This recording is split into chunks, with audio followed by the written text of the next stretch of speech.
కాకపోతే ఏమిట్రా కనుక ఒక్కసారి సమస్య క్లియర్ అయిందంటే కనుక కొత్త సమస్య ప్రారంభమవుతూ ఉంటుంది.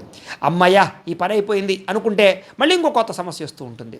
తద్వారా ఏమిట్రా అంటే కనుక ఈ సమస్యల వలయంలో వీళ్ళు మాత్రం కొంచెం ఇబ్బంది పడినా కూడా వీళ్ళ ధైర్యము, వీళ్ళ సాహసోపేతమైన లక్షణాలే వీళ్ళని గొప్ప స్థాయిలోకి తీసుకెళ్తాయి. అంటే మిగతా వాళ్ళలాగా వదిలేరు వీళ్ళు. సమస్య వచ్చింది కదా అని వదిలేరు, దాన్ని పట్టుకుని ఇదంతేదో చూద్దాం అనేటటువంటి ధైర్యం ఉంటుంది వీళ్ళకి. తద్వారా మొట్టమొదట కొంచెం నిరుత్సాహం ఉన్నా కూడా మళ్ళీ ధైర్యం తెచ్చుకుని ఆ పనిని ఎలాగైనా పూర్తి చేస్తారు. వీళ్ళలో ఉండే గొప్పతనం అది. ముఖ్యంగా వీళ్ళలో ధనం బాగా సంపాదించాలన్న తపన ఉన్నవాళ్ళు ఎక్కువగా ఉంటారు.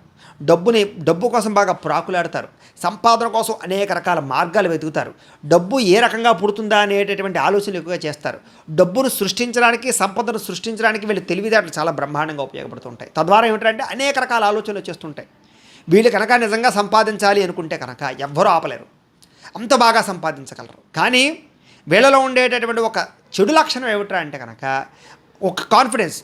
సంపాదిద్దాంలే, మన దగ్గర బోల్డ్ తెలివితేటలు ఉన్నాయి, బోల్డ్ ఐడియాస్ ఉన్నాయి, తర్వాత చేద్దాంలే, తర్వాత చూద్దాంలే, అవసరమైతే చేద్దాంలే అనుకుంటూ ఉంటారు. ఈ అవసరమైతే చేద్దాంలే అనుకున్నదే వీళ్ళ జీవితంలో వీళ్ళు నాశనం అయిపోవడానికి లేదా ధనం సంపాదించకుండా ఉండడానికి కారణమవుతుంటుంది.